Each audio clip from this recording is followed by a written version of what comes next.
गए। अय्यन के बोलने का क्या वो रहा, मतलब कलेक्टर की हमसे पर्सनल दुश्मनी थी या पार्षद की पर्सनल दुश्मनी थी कि उसको वहीं पिन पॉइंट करना था।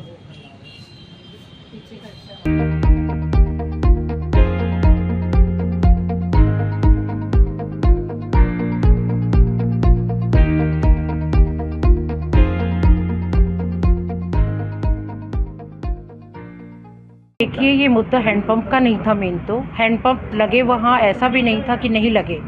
हैंडपंप जहाँ रिक्वायरमेंट है हैंडपंप वहाँ लगना चाहिए। हमारा सिर्फ ये कहना था कि ये हमारी दीवार से ही सटा के क्यों लगाया जाए, क्योंकि वो 6 फीट की दूरी पे ही लगा रहे थे। दूसरा मुद्दा ये था कि जहाँ रिक्वायरमेंट है विश्वकर्मा बगीची पास में ही है, जहाँ शादी समारोह होता है, जहाँ शोक सभाएँ भी होती हैं, वहाँ लोगों को ज़रूरत थी, हैंडपंप वहाँ लग सकता था। लेकिन उसके बाद भी जब पार्षद देवर, जो अपने आप को पार्षद देवर, उन्होंने खुद बोला एक वीडियो में कि वो चाहते थे कि वो वहीं लगे। उन्होंने कहा आप मुझे रोकने वाले कौन होते हैं। उस दौरान मैं वहाँ नहीं थी, बच्चे वहाँ थे, और उन्होंने बच्चों के साथ इस बात को लेके मुद्दा बनाया। बच्चों को उन्होंने धमकी दी जानलेवा। उसके बाद वो उस टाइम तो वो चले गए, क्योंकि लोगों ने समझाया कि इनके मम्मी पापा यहाँ नहीं हैं। उसके बाद फिर मैं जब दोबारा यहाँ आने के बाद मैंने ये पोर्टल पे जब बच्चों ने शिकायत डाली तो उसमें इसका निस्तारण हो चुका था, और उस निस्तारण के मुताबिक आप 100 मीटर की दूरी पे दूसरा हैंडपंप नहीं लगा सकते, जबकि 100 मीटर से थोड़ी कम दूरी पे एक हैंडपंप वहाँ लगा हुआ है। उसके बाद इन लोगों ने ज़बरदस्ती, जब मैं पीछे से गई, ज़बरदस्ती वहाँ बच्चों के साथ हाथापाई की, ज़बरदस्ती वहाँ हैंडपंप लगाने की कोशिश की। और इन्होंने उस दिन सैटरडे था, ध्यान रहे सैटरडे था और संडे, इन 2 दिनों के दौरान इन्होंने हैंडपंप की खुदाई की और हैंडपंप लगाया। और उस दौरान पार्षद के साथ जो और लोग थे, अड़ोस पड़ोस के जो लोग थे, उन्होंने उससे हाथापाई की, और उस हाथापाई के दौरान बच्चे के सिर में चोट लगी, जिसमें वो ब्लड में लथपथ था।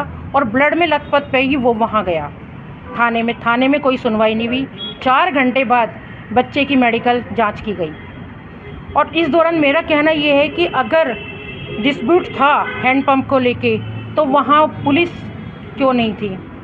पार्षद ने पुलिस को क्यों नहीं बुलाया? या पीएचडी वाले जो एएन वहाँ मौजूद थे, उन्होंने पुलिस को क्यों नहीं बुलाया? और अगर पुलिस वहाँ थी तो फिर पुलिस ने 4 घंटे मेडिकल में क्यों लगाए? दूसरा ये था कि जब ये निस्तारण हो चुका था तो इसकी सूचना हमें क्यों नहीं दी गई?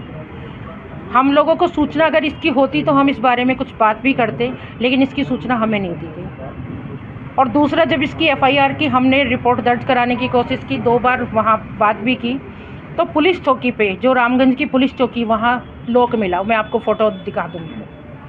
कलेक्टर साहब से बोला गया तो कलेक्टर साहब के आदेश ये थे कि मैंने कोई ऐसा आदेश नहीं दिया है और इसकी आप एसपी से कंप्लेन करें। एसपी ने अभी तक इस मुद्दे पे कोई कार्रवाई नहीं की, और मेरा ये है कि अगर ये कार्रवाई नहीं होती तो मैं कोर्ट के थ्रू ये कार्रवाई कराऊंगी। पार्षद का क्या नाम है? पार्षद है गीता जांगीड़, और उनके जो उसका क्या नाम?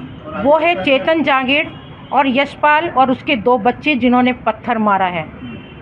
और वो वीडियो भी मेरे पास मौजूद है, बच्चे की खून से लथपथ फ़ोटो भी मेरे पास है, वो सारे मैं आपको मुहैया करा दूँगी। और मैं एक ये चीज़ और कहना चाहती हूँ कि जब पार्षद के लेवल का ये मुद्दा था हैंडपंप का, तो पार्षद वहाँ मौजूद क्यों नहीं थी? उनका देवर क्यों मौजूद था? नहीं, मेरे को तो मैंने देखा ही पहली बार है। पार्षद को तो मैंने देखा ही नहीं है आज तक, और पार्षद देवर को तो देखा ही पहली बार है। और मेरे बच्चों ने भी कभी नहीं देखा कि उनकी पर्सनल दुश्मनी हो।